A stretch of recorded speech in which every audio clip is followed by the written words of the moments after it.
Okay, so welcome to our session. This session is all about the elimination of arbitrary constant or constants. So let's start.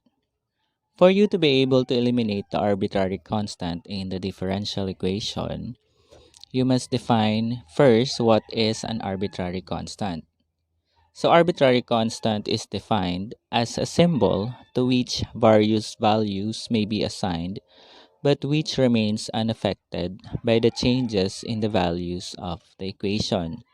So this can be a constant na kung saan meron siyang iba't ibang value na pwedeng i-assign.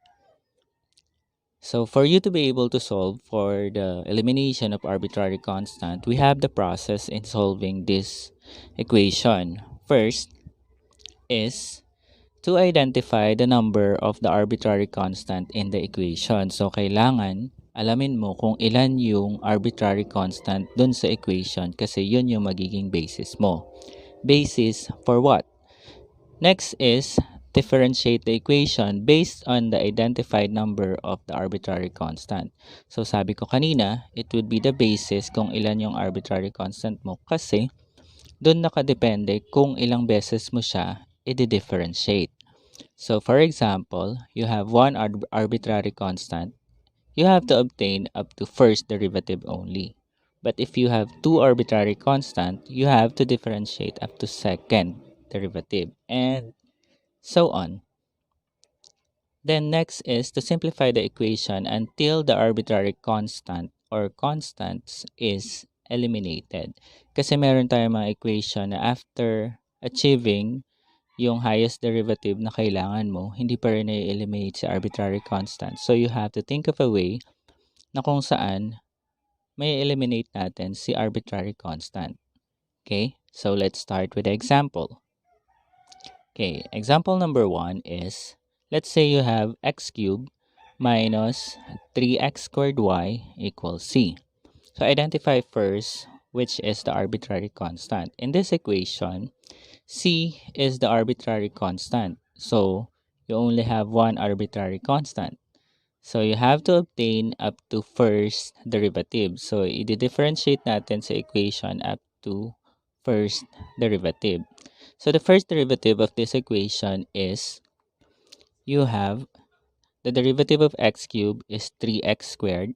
Then the derivative of negative 3x squared y is what we call product. So minus the derivative of 3x squared y can be 6xy plus 3x squared y prime. So let's say you have to copy the y.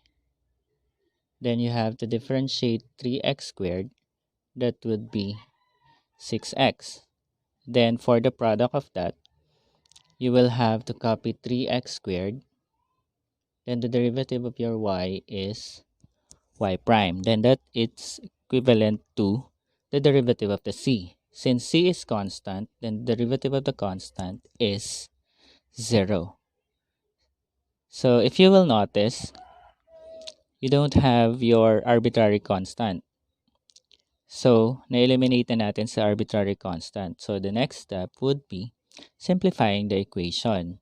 So, noted that y prime is equivalent to dy over dx. Papalitan natin ngayon si y prime ng dy over dx. So, your equation will be 3x squared minus 6xy.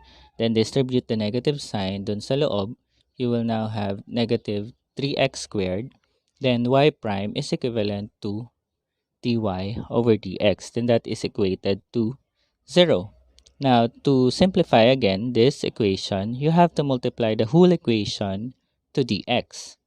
So, ang mangyayari, you will now have the quantity of the 3x squared minus 6xy, then multiplied to dx, minus, ang matitira na lang dito is negative 3x squared dy, and that is equated to 0. Then, if you will notice, in this term, may common yan, which is the 3x. So, factoring out your 3x, ang matitira is x minus 2y. Then, sa second term, ilalabas din natin sa 3x, magiging 3x multiplied to x dy. Para saan? Since common nila si 3x in both terms, pwede mo siyang i-divide into 3x. So, pag dinivide natin yung equation into 3x, yung 3x sa first term at yung 3x sa second term can be eliminated. So, ang mangyayari sa equation natin is simplified equation, which is x minus 2y multiplied to dx minus x dy equated to 0. So, the differential equation of the given x cubed minus 3x squared y equals c is the quantity of x minus 2y dx minus x dy equated to 0. Okay, next example is about y sine of x minus x y squared equals c. So, ilan yung arbitrary constant natin? So, c is the only or arbitrary constant in the equation. So, we do have one arbitrary constant. So, we have to obtain up to first derivative. So, i-differentiate natin yung equation. First term is a product. So that's y sine of x. So that can be, copy the y, then the derivative of the sine x is cosine x, plus copy sine x, then the derivative of your y is y prime. Minus, yung second term is also a product. So, copy y squared, then the derivative of your x is 1, so this will be y squared, plus copy x, then the derivative of your y squared is 2y, then y prime. So your second term derivative is y squared plus 2xy y prime equals the derivative of your c, which is a constant. So the derivative of your constant is 0. So this equation is equated to 0. So after having this, since c is already eliminated, we will simplify the equation. So by simplifying, noted that y prime is equivalent to dy over dx. So papalitan natin si y prime ng dy over dx. So ang magiging equation natin is y cosine x plus dy over dx multiplied to sine x minus y squared plus 2xy multiplied to dy over dx. Then that is equated to 0. Then, to simplify yung equation, you have to multiply the whole equation by dx. So, distributing dx, magkakaroon tayo ngayon ng y cosine x dx. Then this term, multiplied to dx, you will now be having sine x dy. Then distributing the negative sign, then multiplied to dx, you will now have negative y squared dx. Then distributing again the negative sign, you will have negative 2xy multiplied to dx, and that will be negative 2xy dy and equated to 0. Then, pagsasamahin natin ngayon yung parehas na may dx at parehas na may dy. Ang may dx natin is sa y cosine x dx and the negative y squared dx. So, the common is your dx. So, magkakaroon ka ng equation na y cosine x minus y squared dx. Tapos, yung kabilang term natin will be having our dy. So, that is sine x dy minus 2xy dy. Ilalabas natin si dy. So, that will be the quantity of sine x minus 2xy dy. Then, kung mapapansin nyo, yung first term natin, yung may dx, common term is y. So, pwede nating ilabas si y. So, that will be y multiplied to the quantity of cosine x minus y dx plus the quantity of sine x minus 2xy dy. And that is already equated to 0. So, for the differential equation of the given y sine x minus xy squared equals c, our answer is y quantity of cosine x minus y multiplied to dx plus the quantity of sine x minus 2xy dy equated to 0. Okay, let's go to the next example. Next example is x squared y equals 1 plus cx.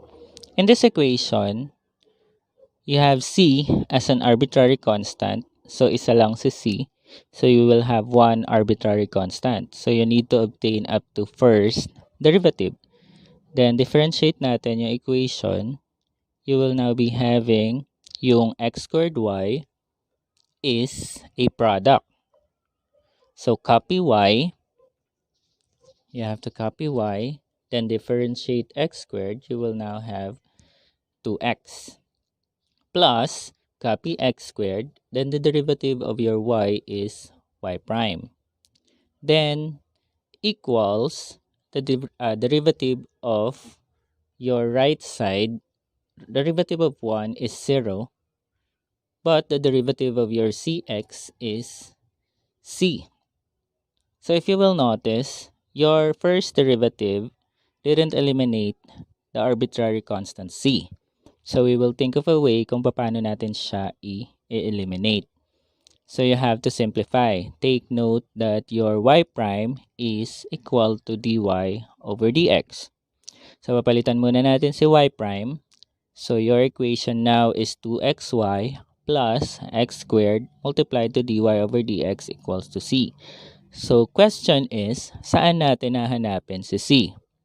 Now, we look at the original equation. Our original equation is x squared y equals 1 plus cx. So, may c dun sa original equation.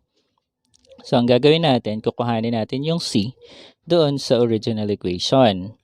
So, how will we get the c? So, by transposing this 1 to the other side, you will now be having x squared over y minus 1. Tapos, yung kasama ni c is si x. You have to divide the whole equation by x.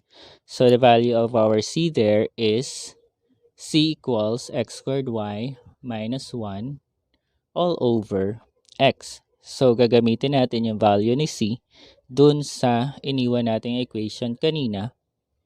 So, substitute natin. So, we will now be having 2xy plus x squared multiplied to dy over dx. Then, the value of c is x squared y minus 1 all over x. So, kung mapapansin natin, we do eliminate the arbitrary constant c. So, we just need to simplify the equation. Now, to simplify the equation, we need to multiply the equation or the whole equation by x dx.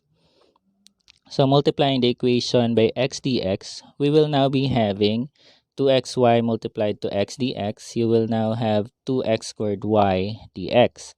So, x squared dy over dx multiplied to this, makakancel si dx. You will now have x cubed dy. Equated to, makakancel natin si x. Then, ang matitira is si dx multiplied to your numerator. You will now have the quantity of x squared y minus 1 dx. So, our target is to simplify the equation by combining yung lahat ng may dx at lahat ng may dy. So, ang mangyayari, itatranspose natin ito sa kabila. You will now have 2x squared y dx. Tapos ito, positive, magiging negative. This will be negative x squared y dx. Tapos si negative 1, magiging positive. So you will now have plus dx. Then the last term is plus x cubed dy equated to 0. So combine natin to. You will now have 2x squared y minus x squared y. Since parehas silang x squared y, ma-minus lang natin si 2 minus 1, you will now have positive 1. Tapos matitira yung isang dx, so plus 1 dx. So the term now is the quantity of x squared y plus 1 dx. Then the last term is plus x cubed dy and then equated to 0. So for the differential equation of the given x squared y equals 1 plus cx, our answer is the quantity of x squared y plus 1 dx plus x cubed dy equated to 0. Okay, fourth example, we have x equals c1 cosine 3x plus c2 sine of 3t. Okay? So, ulitin ko. Our example is x equals c1 cosine of 3t plus c2 sine of 3t. So in this equation, we do have c1 and c2 considered as our arbitrary constants. So we do have two arbitraries. So since we have two arbitraries, kailangan natin i-obtain up to second derivative. So let's take the first derivative. So we have the derivative of the x with respect to t. The first term is negative 3 of c1 multiplied to sine of 3t, since the derivative of cosine u is negative sine u du. Then for the second term, we do have c2 sine 3t. The derivative of that is 3c2 cosine of 3t, since the derivative of sine is cosine u du. Now, after taking the first derivative, we do have up to second derivative. Now, the second derivative is the derivative of dx over dt is the second derivative of x with respect to t. Then, ang derivative nito, we have sine of 3t, sine u, that is cosine u du. So, you have cosine u, then your du is 3. So, 3 multiplied to 3, you will have negative 9. So, you will have the first term as negative 9, c1 cosine 3t. Then for your second term, cosine u is negative sine u du. So cosine 3t, you will have sine of 3t, then your du is 3 multiplied to 3, so that is 9. Since cosine is negative sine, you will have negative 9c2 sine of 3t. Then if you will notice, present pa din si C1 at si C2. Hindi pa natin na-eliminate yung arbitrary constant na C1 and C2. Ngayon, we have to simplify the equation. Kung titingnan natin, those two equations have a common term which is negative 9. So pag nilabas natin si negative 9, you will now have negative 9, then the quantity of C1 cosine 3t plus C2 sine 3t. You will notice that this term is equivalent to our original equation, which is x equals c1 cosine 3t plus c2 sine of 3t. So meaning to say, yung term na yon pwede nating palitan ng x. So our equation now is the second derivative of x with respect to t equals to negative 9 of x. Then, transposing this to the other side, we will now have our answer for x equals c1 cosine 3t plus c2 sine 3t. You have the final answer as the second derivative of x with respect to t plus 9x equals to 0. Okay, example number 5. We have the equation as y equals cx plus c squared plus 1. So identifying the arbitrary constant here, we only have c as arbitrary constant. Kung papansinin mo yung equation, we have 2c. You have in the cx and you have c squared. Kung tutuusin mo nga, you have 3c. Pero that is one type of arbitrary constant which is c. So kung ano magiging value ni c kay cx, yun din yung magiging value ni c kay c squared. So considered lang siya as one arbitrary constant. So you need to obtain up to first derivative only. So let's differentiate the equation. So to differentiate the equation, you will now have y squared equals c. Bakit? Y is differentiated as y prime. Then si cx, ang derivative niya is c. Tapos si c squared, since constant yan, the derivative of your constant is 0. Then the last term is 1. The derivative of 1 is 0 since constant din si 1. So hindi pa natin na-eliminate c c as your arbitrary constant, so we need to simplify. How? If you will notice, kopyahin natin yung original equation. So that is y equals c x plus c squared plus 1. So anong gagawin natin dyan? Your first derivative is y prime equals c. So gagamitin natin yung equation ng first derivative to substitute dun sa original equation.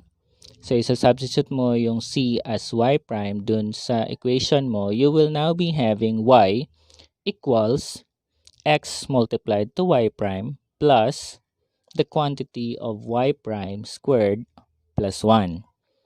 So the differential equation of this example is y equals x of y prime plus the quantity of y prime squared plus 1. Next example, you have example number 6. We have y squared equals 4ax. In this example, we have a as an arbitrary constant. So we do have one arbitrary, so we need to obtain up to first derivative. So pag differentiate natin yung equation, we will now be having 2y prime for the y squared. Then the derivative of 4ax, we have 4a. So nandun pa din si a. So ang gagawin natin, we need to simplify. So tulad nung number 5, let's copy the original equation. Tapos yung original equation, gagamitan natin ang equation ng first derivative. Kasi if you will notice, you have your 4a here. And we do have 4a at the original equation. Pwede natin gamitin yung 4a na yon to substitute dun sa original equation, which will be having y squared equals 4a is 2y prime, so multiplied to x. So our equation now is y squared equals the quantity of 2y prime multiplied to x. So taking note that y prime is equal to dy over dx, so magiging equation natin is y prime equals the quantity of 2y, then dy over dx multiplied to x. Now to simplify again yung equation natin, we have to multiply the equation by dx. So ang mangyayari sa atin ngayon, y squared multiplied to dx, we will now have y squared dx. Thus this term multiplied to dx, ang mangyayari, you will have 2xy multiplied to dx, cancel si dx, matitira si dy. So, ta-transpose natin sa kabila, our equation now is y squared dx minus 2xy dy. Then for the differential equation of this equation given, you will now have y squared dx minus 2xy dy equated to 0. Now let's go to example number 7. Example number 7, we have y equals ax squared plus bx plus c. If you will notice, we have a, b, and c as your arbitrary constants. So kung bibilangin natin, we have 3 different arbitrary constants. So that's a, b, and c. So you have to obtain up to third derivative. So let's go to the first derivative. So first derivative of the equation, we will now have y prime equals the derivative of your ax squared is 2ax. Then the derivative of your bx is simply b. Then your last term is c. Since that is constant, the derivative of constant is 0. So your first derivative is equal to y prime equals 2ax plus b. Now let's go to the second derivative. Your second derivative is y double prime. Then the derivative of your 2ax is 2a. Tapos ang derivative ni b, since constant siya, and that is 0. So your equivalent second derivative is y double prime equals 2a. Then let's go to the third derivative, your last derivative for this equation. Since 2a is constant, the derivative of your constant is 0. So you will have the third derivative as y triple prime equated to 0. So on your last derivative, you will notice that a, b, and c is already eliminated. So we will now have the answer as y triple prime equated to 0. Now let's go to example number 8. Example number 8 is y equals c1 plus c2 e raised to 3x. This equation has c1 and c2 as your arbitrary constant. So you have two different arbitrary constants, so you need to obtain up to second derivative. First derivative of this equation is c1. The derivative of c1 is 0. So you need to differentiate yung second term na lang. So you have e raised to u. That's e raised to u du. So you have to copy e raised to u, which is e raised to 3x. Then the derivative of your u is 3. So that is 3. So you will now have 3 c2 e raised to 3x. That is your first derivative. Then for your second derivative, you will now have y double prime, then e raised to u again, you will have e raised to u, then the derivative of your 3x is 3, so you have to multiply the 3 multiplied by 3, you will now have the term 9. So 9c2 e raised to 3x, and that is your second derivative. So after your second derivative, nandun pa din si c2. So paano natin may eliminate si c2? So, hindi natin gagamitin yung original equation. Kasi pag ginamit natin yung original equation natin meron pang C1. So, lalo tayo magugulo. So, let's focus on the equation of the first derivative and the second derivative. Since yun lang yung parehas na may C2. So, let's use the equation of the first derivative. You will now have times 3. So, i-multiply natin sa 3 si first derivative equation, you will now have 3y prime, then times 3 ulit, you will have 9c2 e raised to 3x. So, kung mapapansin mo, yung equation mo na first derivative, pag minultiply mo sa 3, magkakaroon siya ng common term dun sa equation ng second derivative. So, pwede natin gamitin yung equation ng second derivative mo dun sa multiplied dun sa first derivative. So, yung 9c2 e raised to 3x can be equivalent to y double prime. So, ang magiging equation natin ngayon is yung 3y prime, then yung pinalitan mo na magiging y double prime. Now, to simplify the equation, itatranspose lang natin yung isa sa kabila. You will now have y double prime, then transposing 3y prime to the other side, you will now have negative 3y prime equal to 0. So, the final answer for this equation is y double prime minus 3y prime equals 0. Now, let's have example number 9. Our example number 9 is y equals c1 e raised to x plus c2 e raised to negative x. We have c1 and c2 as your arbitrary constant. So we have two arbitraries for you to obtain up to second derivative. So ang kailangan natin is up to second derivative. So let's have your first derivative. So the first derivative now is your first term is c1 e raised to x. So ang derivative niya is the same as c1 e raised to x.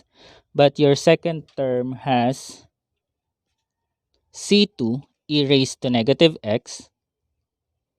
Your derivative there is e raised to u. Copy e raised to u. Tapos, si negative x, the derivative is negative 1. So, ang mangyayari, your second term will be negative. So, your second term for your first derivative is negative c2 e raised to negative x. Now, let's go for the second derivative. The second derivative of this equation is y double prime. Then, first term is the same. Now, second term it will become positive. Since negative x derivative is negative, so multiplied to negative again, it will be positive. So if you will notice again, nandyan pa din si C1 at si C2. So ano ang gagawin natin para mawala si C1 at si C2?